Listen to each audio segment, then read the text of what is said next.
So in this bit, I thought I only added this little bit just last week when I knew I was doing it, because I thought in a way you know what your symptoms are, but I thought, well, I'll put them up because this is what when I teach to the audiology students at De Montfort, we go through textbooks, what the textbooks say about vestibular symptoms and what patients say about vestibular symptoms, and they don't always match up. So so you get sensations because they're symptoms. So you can have a sensation. It can be rotation, it can be giddiness, it can be spinning. I mean, they're just words and people say different things. But it can also be a rocking sensation or a swaying sensation. And then there's some vague descriptors. Now, you may have encountered, talking to doctors or GPs, and they really downplay these sort of symptoms, but really they're the big problem that a lot of people have got with vestibular problems. But vague descriptors, a floaty sensation, floating, they feel like you're floating, like you're drunk. Now, that's a big one because a lot of the people we see in the balance clinic, one of their biggest worries is they're worried that people will think they're drunk or they look drunk when they're walking. Yeah. Because when you are drunk, alcohol upsets it changes the specific gravity of the fluid in your inner ear. So when you are drunk, alcohol makes your ears go out of balance. So when you've got a vestibular problem, say a virus or Meniere's disease, your ears have gone out of balance. So you will walk down the road like you've had a drink, because it's a similar effect. So you will look drunk, you might feel drunk. The only difference is if you were breathalyzed, you wouldn't be drunk. If you blew into had a blood test, you wouldn't have any alcohol in your system. Most of our patients can drive, and that I'm excluding the Meniere's group from that statement at the moment. But most people with, if I say a relatively simple vestibular problem, but that probably isn't this group then, but most vestibular problems can drive. So even though when they're walking, they look like they're really drunk, behind the wheel of a car, they're absolutely fine. I said that doesn't apply to the Meniere's group who get attacks of vertigo without warning, uncontrolled vertigo. So if you go through, so these are very common descriptors: lightheadedness, a sensation of cotton wool in the head. I haven't put up there brain fog. It's one that's on the internet, and people use the word brain fog. Or they feel off balance. Sometimes people do fall, but sometimes they feel like they're falling when they're not. And veering as they walk is a very big problem. And there are more. These are other symptoms that people have described. Nausea is a very common one, especially if you are overusing your vision to compensate for the vestibular problem, because it will give you a conflict. There's some weird ones like water running down inside the skull, but enough people have said those words to me that I put it on a slide. So it's not like a one-of, it's enough people have said that. Eyes lagging in the head, and eye strain, feeling of virtual reality, stinging nettles in the head. So you can see these are all weird descriptors of something that's not right in the head. Pressure in the head, behind the ears, the eyes, or in the ears. So their symptoms, if we give people a chance to talk about their symptoms, they'll tell us. If they go and see a GP and just chat, often these things aren't brought up because they know that the GP will just brush them off because they don't sound very impressive symptoms, do they? So they won't be, they create horrible symptoms for you guys, but going to the GP, they won't put much credence on them. Memory lapses, lost confidence is a big one. And some of the big things, difficulty in shops, you probably all encounter that, and it could just be walking down a supermarket aisle, it could be using escalators, it just could be the whole shopping environment. And that's because in those environments, in the normal situation, people are using their inner ear to balance. So when I'm walking around High Cross, automatically my brain is using my ears to balance, allowing me to move my eyes and head to look at the shops and the bright lights and the people moving. Whereas when you've got a balance problem with your ear, your brain can't look to your ear to say what's going on, so it uses your eyes, and then your eyes are confounded by stripy shirts or checks and patterns and things moving, and it disorientates you. Difficulty in crowds. and then difficulty in certain places. And one of the groups that are involved with balance problems, the Menhirs Society, I'm a trustee, I'm on the board for the Menhirs Society, and one of our annual conferences was in this building. It was amazing. So it was a group of patients like you all came to this big meeting, and they were the stairs to the auditorium. And straight away I thought, wow, they're great, I'm taking a photo of that, because I thought most people in the group couldn't have coped coming up those stairs with a vestibular problem, because it's such a spiral effect, it tricks your eyes. So there was a lift, luckily. So it creates, those symptoms then create things like a fear of going out. Some people have a fear of open spaces. Some people have a fear of standing still. Some people have a fear of moving, or enclosed spaces, or just certain places. And it can lead to panic attacks. It can make you feel really anxious. And often that's the things that GPs focus on. Oh, you're just having a panic attack, or you're just doing that. And it's all come about because of the symptoms created by the vestibular problem then leads to these things. And those that have had treatment with me will know that the things you don't like doing, I usually want you doing as an exercise. So the exact things you're trying to avoid, we have you going out and hunting and trying to do it. And this applies maybe not to this group, but to people who have got a new balance problem, and especially around the UK when the centres aren't necessarily as good as what we do. People come up with their own diagnosis. They use the internet and they come up with things like, the most commonly thing they think they've got is a brain tumour, early Alzheimer's disease, or CJD, that's Creutzfeldt-Jakob disease, that's mad cow disease. Because if you put some of your memory symptoms into a search engine, these are the sort of diagnoses you come up with. And interestingly, a lot of people that go to A&E with their dizziness get told they might have multiple sclerosis and they need an urgent brain scan. And then the GP sends them to the ENT department and they see our clinic and we go, no, you don't need a brain scan. And then people are getting mixed messages. You know, A&E said you must have a brain scan because you might have MS. And then you see, say, Peter Ray says, no, you don't need an MRI. Certain people need MRIs, but most of our balance patients don't need MRIs because the MRI is not going to show you an inner ear that's not functioning properly. The MRI is looking for things that shouldn't be there. Swellings, tumours, growths, infections. So unless you're exhibiting those sort of symptoms, which Professor Ray is very good at picking up if you've got those symptoms, it means you don't need an MRI. And then you may have encountered this somewhere in your journey of having your symptoms diagnosed. The medical evidence is a lot of the tests that doctors do are all normal. So your blood test will be normal, your x-rays are normal, your MRI is normal, your blood pressure might be normal, the cardiology, the heart's all normal, and then people are often told, therefore nothing is wrong. Live with it, get on with your life.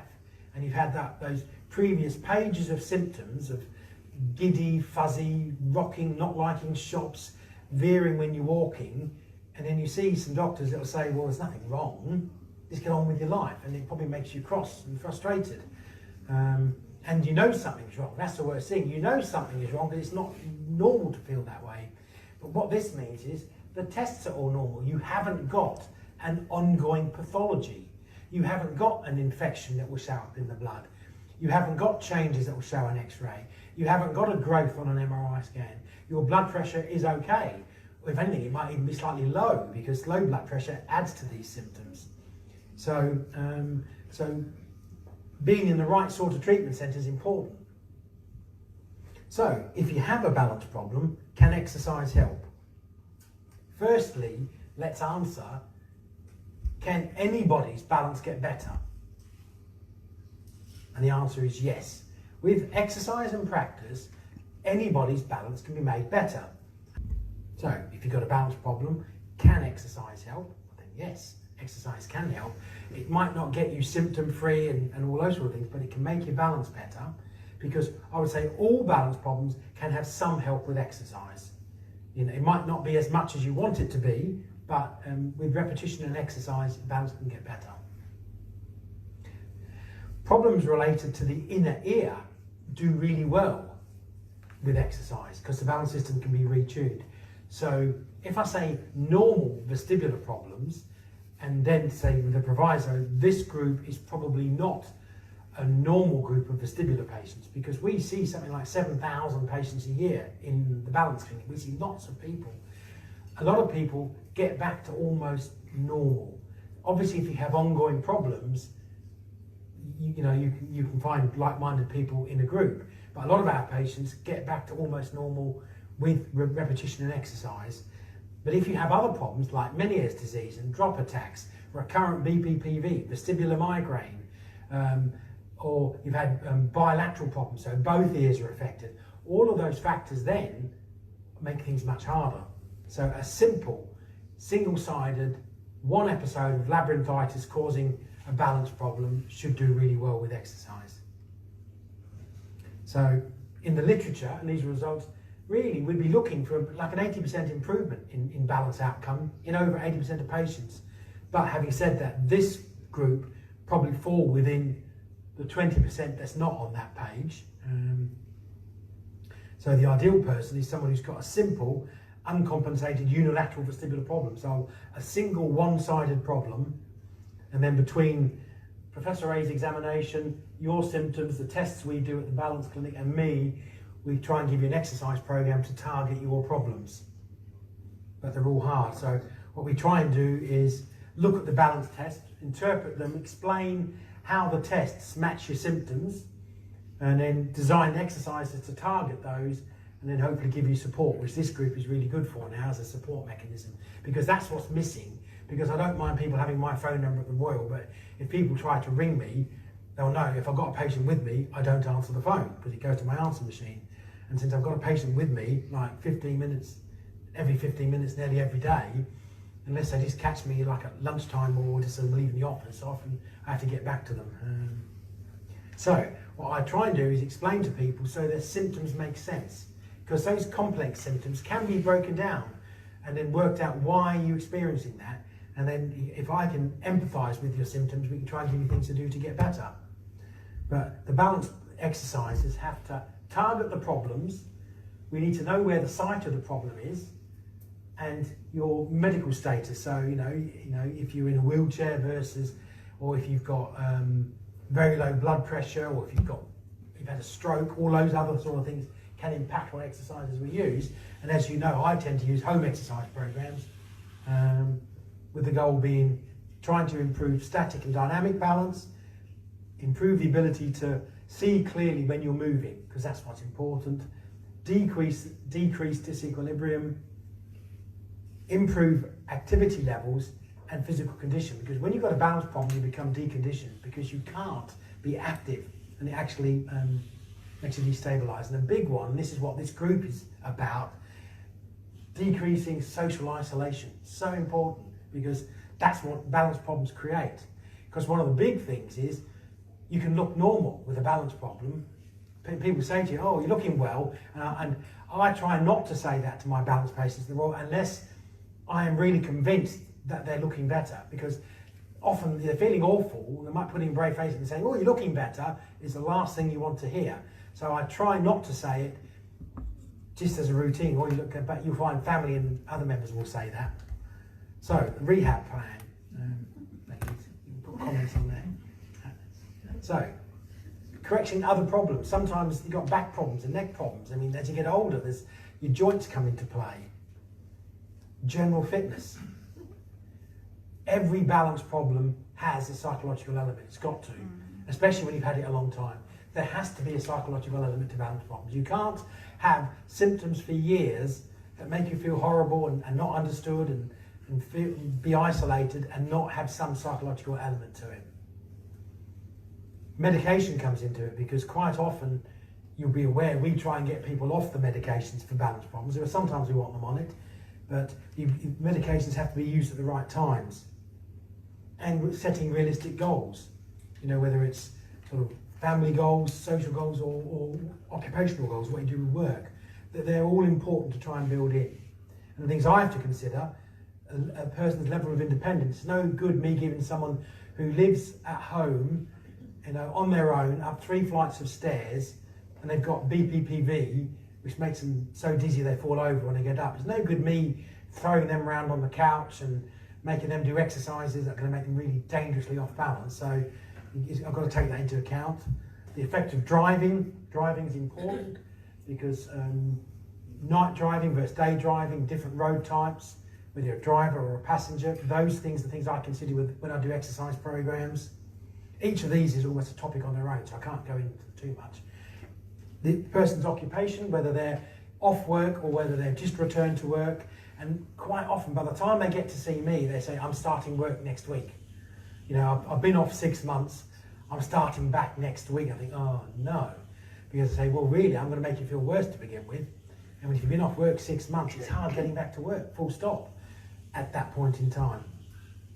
Medical disability allowances, I don't know who've been through the PIP claimed debacle that goes on with trying to claim disability allowances, because you're dealing with people that don't want to understand a balance problem, let alone trying to prove you for something. I just realised that's gone around the world live. Oh, wow.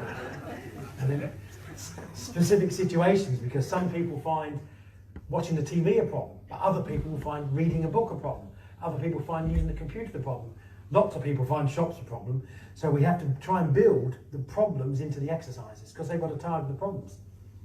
And then environmental things like stairs, ramps, and walking on grass. So they're all the things that I, as a therapist, have to try and build into the exercise program depending on what your balance problem is.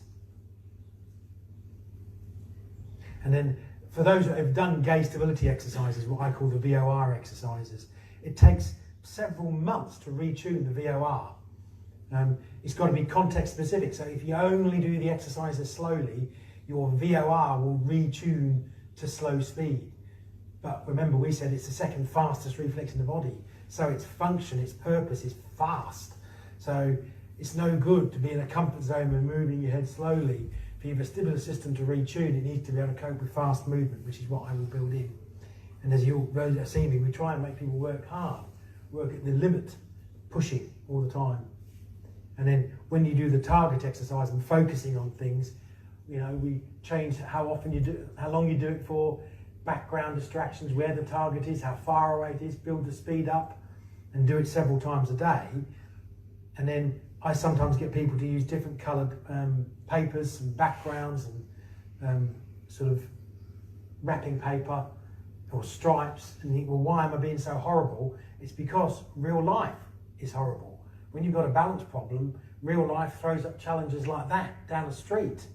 So if you know you need exercises to prepare your vestibular system to cope with that sort of environment. That's why the exercises have to be challenging. But age isn't a barrier. I mean, I'm trying to think, I've had people in their 90s as patients. Tai Chi is good. I mean, but basically any exercise is good, but it's got to try and target the right problem. It's no good saying, okay, I want to go to the gym and do high impact training, you know, because you won't be able to do that, because high impact training, that's to get your heart rate up and your muscles working really fast. So your head will be moving at high speed, and then your vestibular system won't like that, and then you feel awful. So yes, high impact training is a good exercise form, but not when you've got a vestibular problem to begin with. So I like suggesting things like Tai Chi or yoga, and it just needs to be built into your lifestyle. Some home possibilities, although you can't buy these now, you get them on eBay and stuff. The balance board, the Nintendo Wii balance board, can give you exercise things, and you can see yourself on a screen, you can look at your balance. Now, in 1999, I came up, and see, this is when I should write things up because I don't, and then years later they go into the literature and someone else gets the credit for using virtual reality. But in 1999, I say you two might want to close your eyes. Warning. I mean, this video has made someone vomit in my office once, and Nice. wasn't Dan. This is in the 90s version of a Windows screensaver. Maze. Can't get it now. In fact, on the NHS, we're not allowed screensavers, but because we'd sit there all day and watch them as staff. You know, I did put an aquarium on my computer once at the Royal, got in trouble for that. But we're now not allowed them, not allowed screensavers, because we must obviously just sit there all day and watch them. But so a patient had to video this for me because their computer was so old they had this screensaver. So that's virtual reality. And so a lot of you may not like watching that. And when it's on big screen, it really makes you feel like you're walking through that corridor, and the bit I don't show, it flips upside down at the end. So that's using virtual reality, and that's now built into treatment.